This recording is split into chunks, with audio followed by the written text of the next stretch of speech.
Friends, welcome to science परिवार। Science परिवार में आपका हार्दिक स्वागत है। अपने भौतिक परिवर्तन पढ़ रहे थे, भौतिक परिवर्तन, रासायनिक परिवर्तन। कल अपनी एक क्लास हो गई थी, वो क्लास थोड़ी छोटी भी थी, 17 मिनट की अप्रोक्सीमेट हुई थी। तो आज अपने क्या है कि भौतिक परिवर्तन, रासायनिक परिवर्तन को तो पढ़ लिया अच्छे से।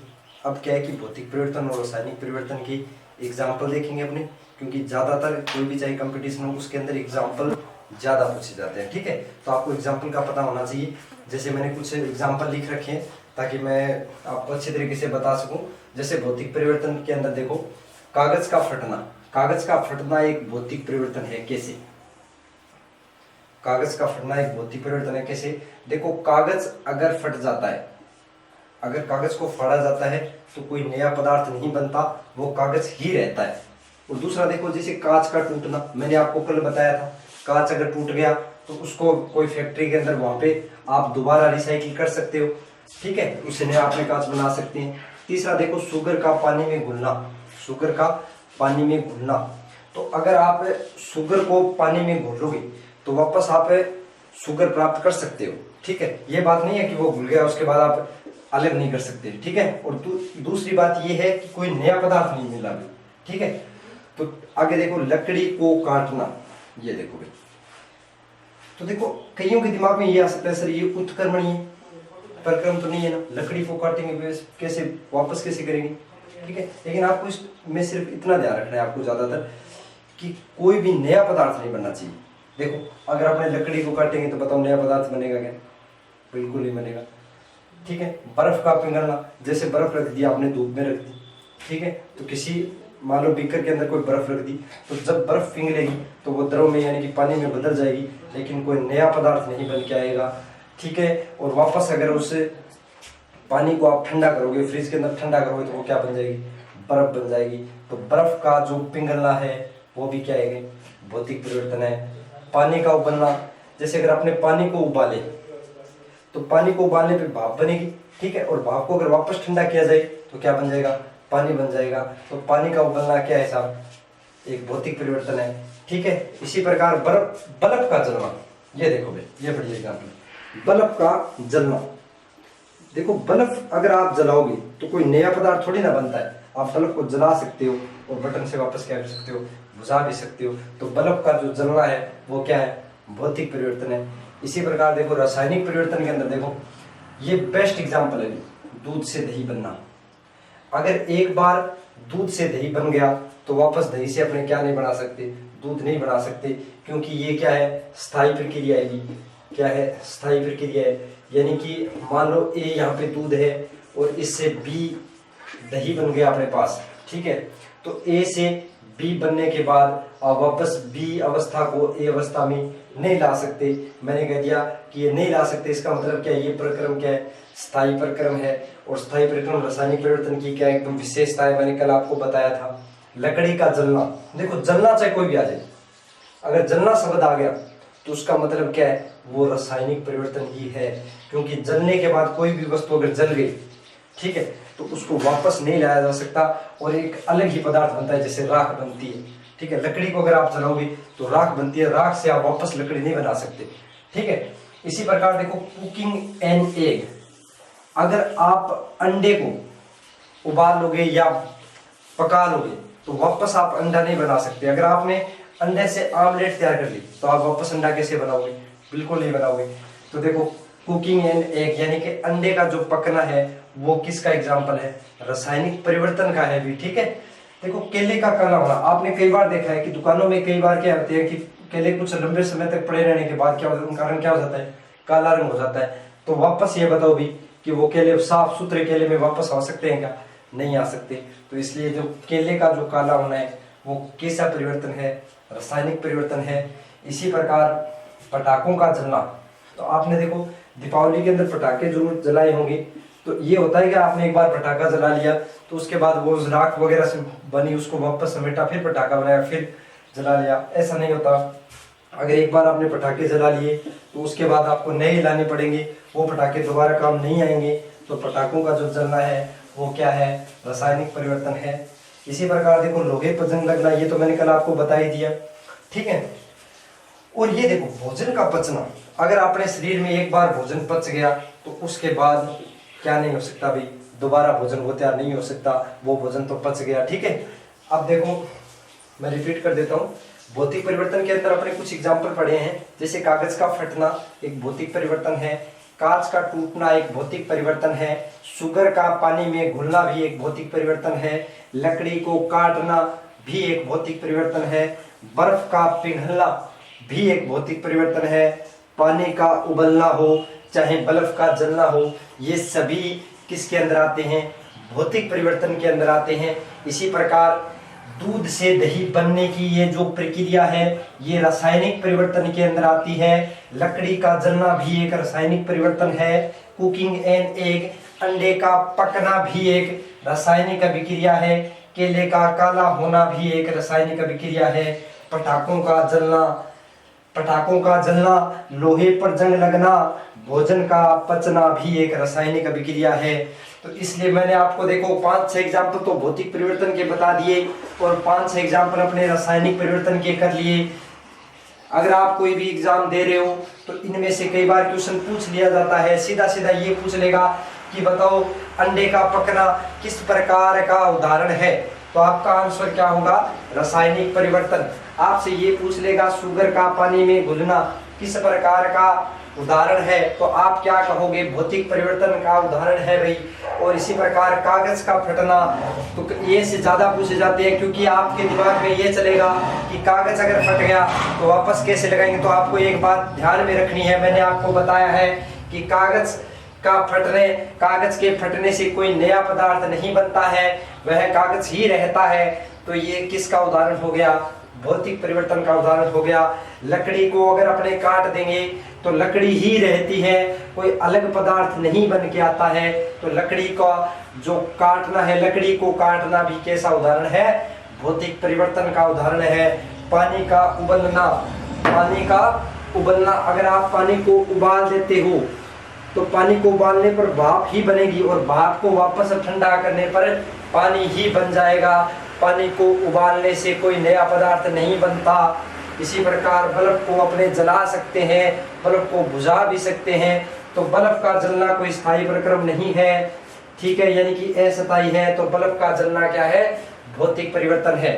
ठीक है, मैंने आपको बताया दूध से दही बनना एक रासायनिक परिवर्तन है, लकड़ी का जलना भी एक रासायनिक परिवर्तन है, अंडे का पकना भी एक रासायनिक परिवर्तन है, केले का काला होना भी एक रासायनिक परिवर्तन है, पटाखों का जलना भी एक रासायनिक परिवर्तन है, लोहे पर जंग लगना भी एक रासायनिक परिवर्तन है। इसी प्रकार भोजन अगर अपने आमाशय के अंदर पच गया तो दोबारा से अपने वैसा शुद्ध भोजन प्राप्त नहीं कर सकते।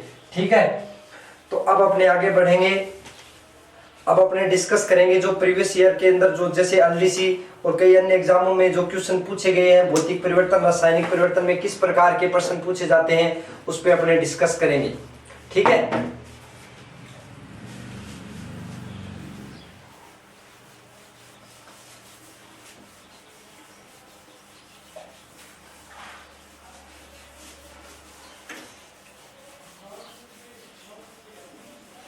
जिसने भी कल वाली क्लास नहीं देखी है पहले वो कल वाली क्लास देखे भी, फिर अपने एग्जाम्पल पे इन क्वेश्चनों पर आए ताकि आपको बढ़िया समझ में आए। ठीक है, तो देखो भी पहला क्वेश्चन देखो आपकी स्क्रीन पर है। ठीक है, मैं भी देख लेता हूं स्क्रीन में। निम्न में से कौन सा भौतिक परिवर्तन का उदाहरण है, निम्न में से कौन सा भौतिक परिवर्तन का उदाहरण है, कागज का फटना, पेड़ को काटना, ऑप्शन सी है जल का बर्फ में बर्फ बनना, ऑप्शन डी है उपरोक्त सभी। ऑप्शन डी क्या है, उपरोक्त सभी। तो मैंने आपको बताया है कि कागज का फटना तो क्या है, भौतिक परिवर्तन है। ठीक है, और जो दूसरा ऑप्शन है पेड़ को काटना, ये भी तो एक भौतिक परिवर्तन है। और तीसरा जो ऑप्शन दिया हुआ है अपने जल का बर्फ में बनना, बर्फ बनना, तो ये भी क्या एक भौतिक परिवर्तन है। तो अपना आंसर क्या हो जाएगा भी, डी आंसर हो जाएगा, डी ऑप्शन, यानी कि उपरोक्त सभी। उपरोक्त सभी, यह क्वेश्चन आपके एलडीसी एग्जाम 2018 के अंदर पूछा गया है। कि निम्न में से कौन सा भौतिक परिवर्तन का उदाहरण है? तो कागज का फटना, पेड़ को काटना, जल का बर्फ बनना, उपरोक्त सभी। जब मैं ये आपको क्वेश्चन बताऊं तो आप वीडियो को पॉज कर लेना और उसके बाद देखना कि खुद उत्तर दे सकते हो या नहीं दे सकते। अगर खुद उत्तर दे पा रहे हो तो देखो ये क्वेश्चन कॉम्पिटिटिव एग्जाम के अंदर पूछे हुए ही क्वेश्चन है, बाकी अलग से नहीं बता रहा मैं आपको, ठीक है। अगला क्वेश्चन देखो कि निम्नलिखित में से कौन सा भौतिक परिवर्तन नहीं होता है? निम्नलिखित में से कौन सा भौतिक परिवर्तन नहीं होता है? आकृति में परिवर्तन, ऑप्शन ए है आकृति में परिवर्तन। ऑप्शन बी देखो रंग में परिवर्तन। तीसरा है नए पदार्थ का बनना। चौथा है घनत्व में परिवर्तन। तो देखो ऑप्शन ए, ऑप्शन बी और ऑप्शन डी आपको पदार्थ की भौतिक अवस्था बताता है। मैंने आपको बताया है कि भौतिक परिवर्तन में पदार्थ की भौतिक अवस्था में चेंज होता है, ठीक है। लेकिन ऑप्शन सी जो है वो बता रहा है नए पदार्थ का बनना। मैंने आपको बताया है कि भौतिक परिवर्तन में नया पदार्थ नहीं बनता है, भौतिक परिवर्तन में नया पदार्थ नहीं बनता है, ये केवल रासायनिक परिवर्तन में ही नया पदार्थ बनता है। तो अपना सी ऑप्शन बिल्कुल करेक्ट हो जाएगा दूसरे क्वेश्चन का। कौन सा? नए पदार्थ का बनना। देखो नए पदार्थ का बनना भौतिक परिवर्तन नहीं है, ये एक रासायनिक परिवर्तन है, ठीक है। अगला क्वेश्चन देखो भाई, निम्नलिखित में से कौन सा भौतिक परिवर्तन नहीं होता है?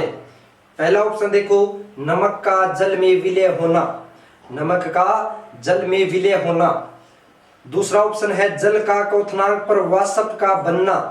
तीसरा ऑप्शन है बर्फ के गलनांक पर जल का बनना। चौथा है द्रवित पेट्रोलियम गैस का दहन। ये एलडीसी एग्जाम 2011 के अंदर पूछा गया क्वेश्चन है भाई, ठीक है। तो देखो भी नमक का जल में विलय होना, मैंने आपको बताया था कि शक्कर का जल में विलय होना एक भौतिक परिवर्तन है, उसी प्रकार नमक का जल में विलय होना भी एक भौतिक परिवर्तन है भी। जल का क्वथनांक पर वाष्प का बनना, तो एक बात बताओ भी कि अगर जल वाष्प में बदल गया तो क्या वापस जल में नहीं बदलेगा? क्या वाष्प को अपने वापस जल में ला सकते हैं ना, द्रवित अवस्था में ला सकते हैं? तो ये क्या है? एक भौतिक परिवर्तन ही तो है। तीसरा देखो बर्फ के गलनांक पर जल का बनना। देखो बर्फ अगर जल बन रहा है तो आप वापस, ये तो तीनों सही है एकदम। देखो अगर आप बर्फ से क्या बना सकते हो?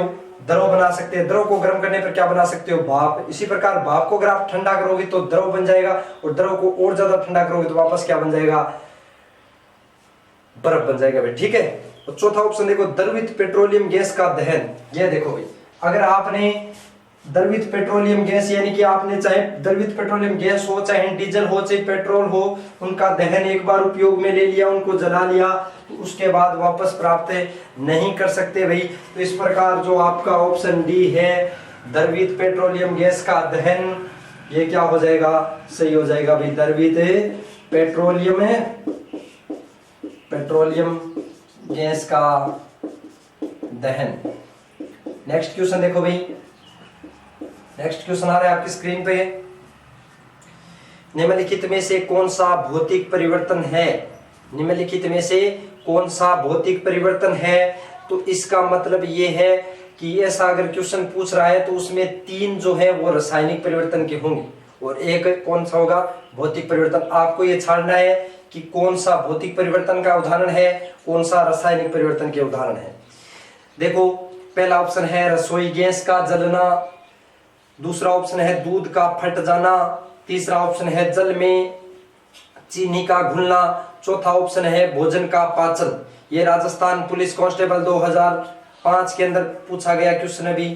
तो रसोई गैस का जलना, देखो भी रसोई, अगर कोई, मैंने आपको बता दिया कि अगर कोई वस्तु जल जाती है तो वो रासायनिक परिवर्तन का ही उदाहरण है। दूध का फट जाना, अगर दूध एक बार फट जाता है तो उससे अपने वापस शुद्ध दूध प्राप्त नहीं कर सकते। जल में चीनी का घुलना, जी हाँ ये आपका सही आंसर है, जल का चीनी में घुलना या चीनी का जल में घुलना, ठीक है, सही करना भाई इसको, चीनी का जल में घुलना। तो चीनी अगर जल में घुल गई तो वापस अपने चीनी लाश बना सकते हैं भाई उबाल के, ठीक है। या कई प्रोसेस से अपने वापस चीनी प्राप्त कर सकते हैं। चौथा देखो भोजन का पचना, अगर एक बार भोजन पच गया तो उसके बाद शुद्ध भोजन प्राप्त नहीं किया जा सकता। ठीक है भाई, तो ये वो क्वेश्चन थे। देखो एक क्वेश्चन और अभी सुपरवाइजर, वुमेन सुपरवाइजर 2005 के अंदर पूछा गया क्वेश्चन है, निम्नलिखित में से कौन सी प्रक्रिया अन्य से भिन्न है?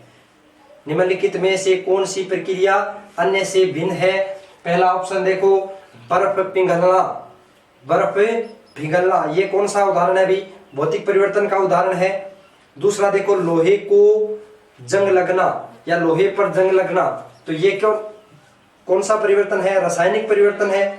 तीसरा देखो पानी का उबलना, ये भी भौतिक परिवर्तन है। और चौथा देखो क्रिस्टलीकरण, ये भी क्या है? भौतिक परिवर्तन है भाई। तो option A, option A, option B और option D, option A sorry option B, option C sorry option A, option C और ऑप्शन डी, ये तीनों के तीनों भौतिक परिवर्तन के उदाहरण है, जबकि ऑप्शन बी जो है वो रासायनिक परिवर्तन का है। तो ये इनसे क्या है भी, बिल्कुल अलग है। तो देखो फ्रेंड्स, अपने क्या है कि आज भौतिक और रासायनिक परिवर्तन के जो उदाहरण थे उनको अपने ध्यान से पढ़ा। ठीक है, और उसके बाद जो कई एग्जामों में जो क्वेश्चन आए हुए हैं इंपोर्टेंट उनको किया। ठीक है, उम्मीद है आपको ये लेक्चर पसंद आया होगा। तो आप मेरे इस वीडियो को लाइक करना न भूलें, हमारे चैनल को सब्सक्राइब करें और ज्यादा से ज्यादा अपने दोस्तों के पास शेयर करें। धन्यवाद।